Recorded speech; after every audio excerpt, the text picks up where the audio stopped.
So why does your favorite YouTuber pay me $50,000 a month and more sometimes? Well, in this video, I'm going to reveal exactly what my business model is, and I'm going to do it sitting here in beautiful North Pakistan, close to Kashmir, close to the Himalayas, because I'm on a 3-month journey across this region, and I'm able to do all of this because of this business model. So let's get into it. If you're new to the channel, my name's Abdul Faruqi. I've generated over $125 million in revenue. 4 of these companies actually scaled to 8 figures. And I've got a $50 million ClickFunnels trophy from Russell Brunson. And to be honest, all of that is thanks to this business model. So let's get into it. And forgive me if you're hearing the crows crow.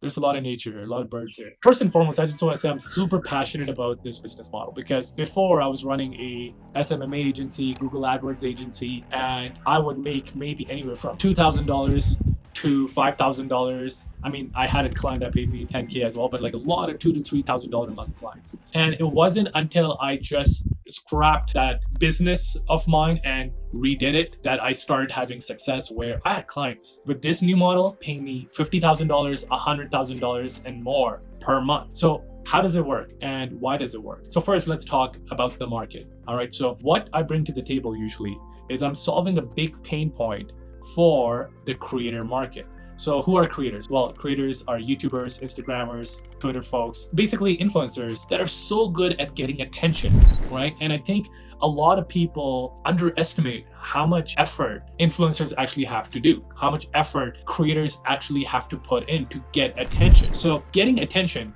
is a whole thing by itself, right? If you think about it, what does a really good creator do? Well, they have to think about their idea. That takes a lot of time, right? Their big idea every single week. If they're putting a video out every single week, right? Thinking about the design of their thumbnail. They're thinking about their title. They're A/B testing their thumbnails. They're A/B testing their titles. And they are totally obsessed with the needs of their market. And when you think about it like that, this is an entire operation by itself. And a successful creator, and today we're in the creator economy, right? It's worth billions of dollars and soon to be $1 trillion industry. It needs that focus. Building a brand is one of the most important things you could do as a business. It's your moat, right? And that's what these creators are doing. That's what these business owners are doing. They're so focused on getting attention that the other side of the equation, which is monetizing that attention, is being ignored or is left unoptimized, right? I've made a video about this as well, how I worked with a creator that was making about $20,000, $30,000 a month, came in and I took it to $400,000 a month. Why? Well, yes, he was very good at getting attention and he was so focused on getting that attention, he wasn't able to monetize it. And then when I came in about 8 months time, took it from 20K to 400K a month. And I'll link the video later in this video as well. But so that's the market that I'm serving, right? And these are personal brands. These are functional YouTubers. There's like a difference between entertainment YouTubers, right? And yeah, entertainment YouTubers will get tens of millions of views, but then there's functional creators. These folks may only have 500 followers, right? Some of them might have like 500,000 followers. But even if they have 500 followers and they're solving a pain point in the market, a functional need in the market, I'm very receptive to working with them, right? So some people call this model the growth partner model, where you come in and you find a business owner or a creator that is really good at one thing. And then with your marketing services, with your agency, which is what I've got as well, you're able to help these folks just get to the next level. So there's a very strong pain point in the market. These creators are just so focused on getting the attention, but they are not monetizing it. Now, some of them try to do it themselves, and it does not work out well. You might have heard about Vanessa Lau, and there's countless other YouTubers as well that tried doing this. Vanessa basically was creating content. She was good at getting attention. She was good at her content. And then she wanted to monetize it. She wanted to make some more money. And she went to all these other masterminds, studied Hormozi, Sam Ovens, all these other like gurus. And what ended up happening, she had the best of the best guiding her, mentoring her to monetize the attention that she's already getting. But despite that, she ended up burning out and she just shut down her business for about a year. And just, it was mentally taxing for her to do both. It's an entire different universe, right? One universe is getting the attention and the other universe is monetizing that attention. and try to do both of them, it turns into a disaster. And there's countless YouTubers, countless creators that have now have tried it, have experienced the emotional pain, the mental pain of trying to do both because it's just so much. And the smart creators are now realizing there's a sense of awareness amongst creators, amongst YouTubers now, that hey, you know what, I just need the business side of things, right? I need someone who can handle the business side of things. And that's exactly what I am bringing to the table, someone to monetize the attention that they've created. So that's the creator market. All right, that's the one big thing that I wanted you to walk away with. This market is a starving crowd. They're starving for someone to help them with their business. And these could be YouTubers, these could be creators, these could be some small business owners that are really good at one aspect of the business, but they don't understand the growth aspect.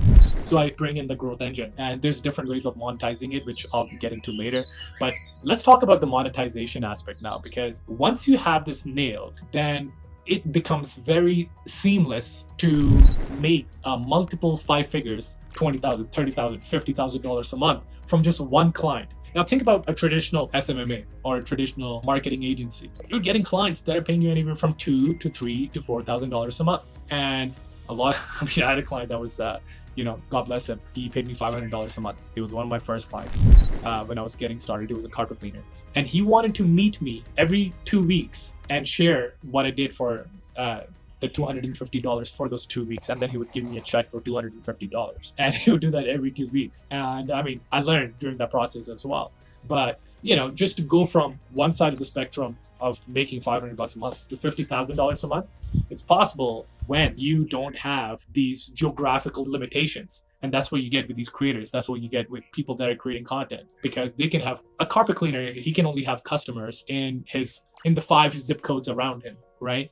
Maybe 2 zip codes around him. Whereas with a creator, you can have customers all across the world. One of our clients, when we checked, he had customers in 35 countries.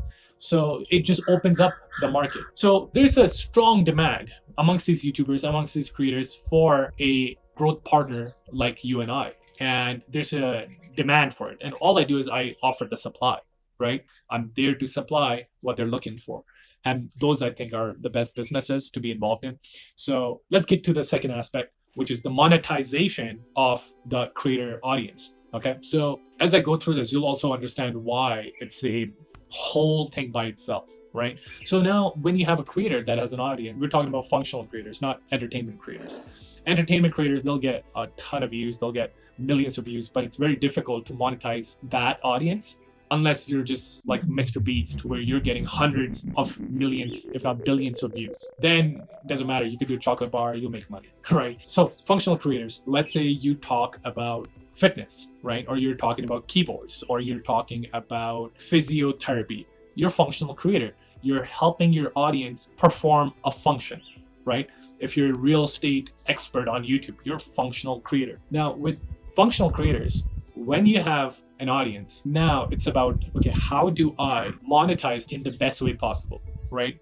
And so there's 2 types of offer modalities. You could go with the info product, or you could go with the physical product. With the info product, you don't have to worry about the logistics of things. You don't have to worry about shipment. You don't have to worry about order fulfillment issues. You don't have to worry about your supplier. And you also, whereas with the info product, you have issues with standing out. You don't want to be just another course provider out there, right? So you have to be different. With the info, there's different ways of doing an info product as well. You could do a community where people are paying $99 a month to be a part of a community. You could also do a book, right? You could also do a course for anywhere from $100 to $1,000 for a course. So there's all these different options. And this is something that creators are going to have a very tough time in figuring out.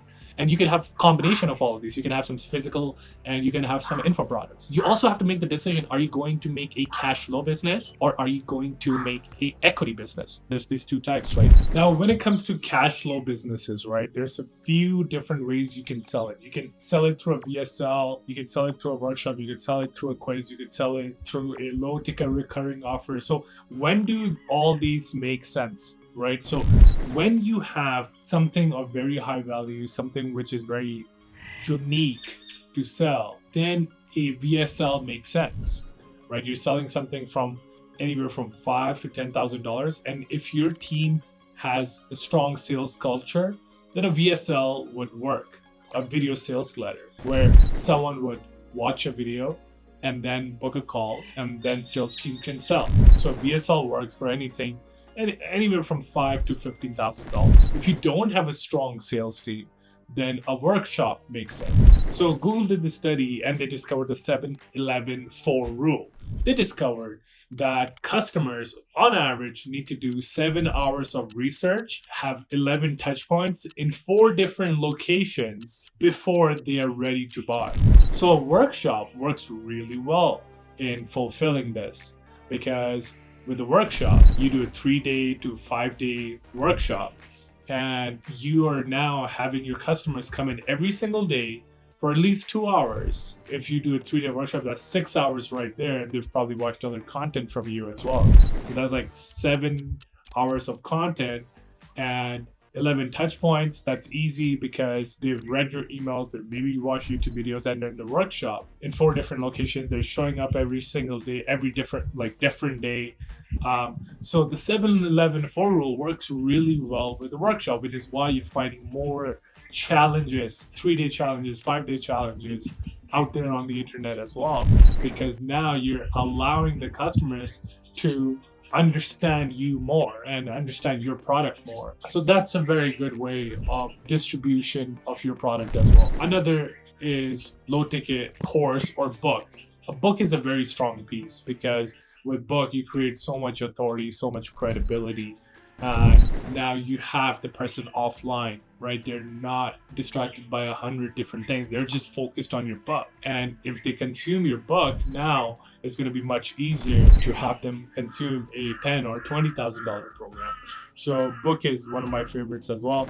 Low ticket recurring is when someone is paying you $10 a month, $100 a month, month after month. Now this seems very good, because now you're creating a passive income stream for yourself, right? You have 1,000 people paying $100 a month, you're making $100,000 a month for the rest of your life. Now, there's going to be churn. A lot of people are going to leave. On average, Agora did the study. They're a company that does $2 billion a year. And they discovered that on average, with a low ticket recurring offer, you'll have someone leave after 3 to 5 months. So how do you save this churn? Well, you don't. You just focus on growth. So you're in the same place as another program where you just charge people a one time, because they're going to leave after 3 to 5 months.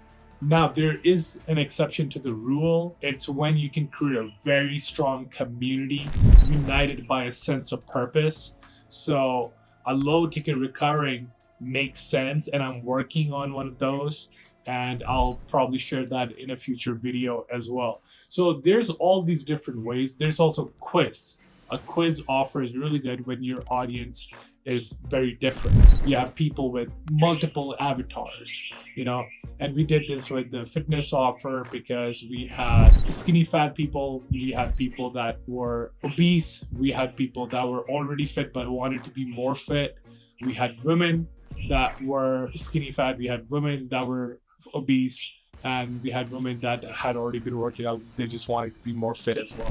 So we had 6-7 different types of customers, and for that we created the quiz, because after they go through the quiz, now we can target them very specific to their pain points. So every avatar is different, and a quiz works really well when you're able to segment the avatars and address each of them head on. So these are the different ways of monetizing your audience. It's a decision that you make with your creator partner, that, okay, are we going to build a cash flow business and just start cash flowing faster earlier, or are we going to go build an equity business? Because with an equity business, you will not be able to fill up your pockets very quickly.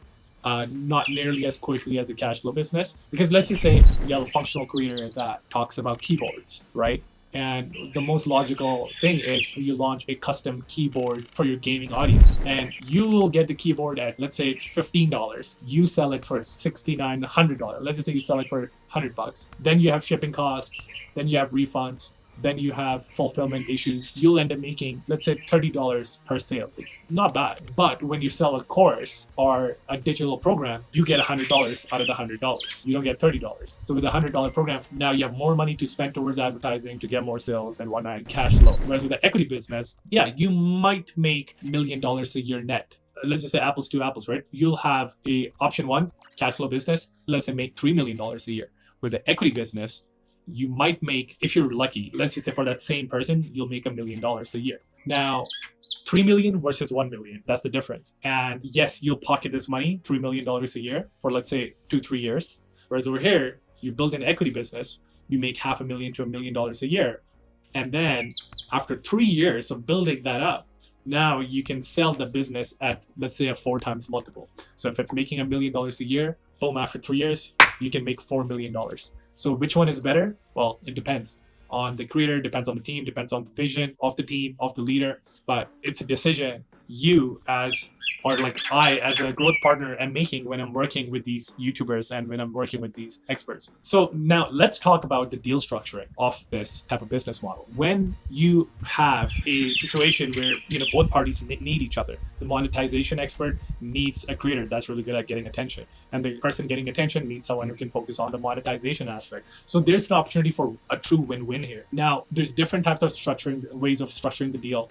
We could take a fixed agency rate of, let's say, $10,000 a month. And $10,000 to $20,000 a month is very reasonable for a lot of these businesses because they're getting a media buyer, they're getting a CMO, chief marketing officer, they're getting a copywriter, they're getting a video editor, they're getting a marketing strategist, right? They're getting like 3 people for 10, 20K a month. So when you structure things like that, then you could take less on the upside because creators want to have their baby, right? Like if you're someone who's been building content for 3-4 years and you're now finally getting the attention, or you're in the top 1% in your industry of getting attention, you don't want to give away 50% of your business right off the bat. And when you have a monetization expert that's getting paid, $10K a month to cover his costs, maybe make a little bit of margin, they are okay with making another 20% on the growth or 30% on the growth. So that's a very popular deal structure where a growth partner will take $10K a month plus 30% of growth for the next 18 months.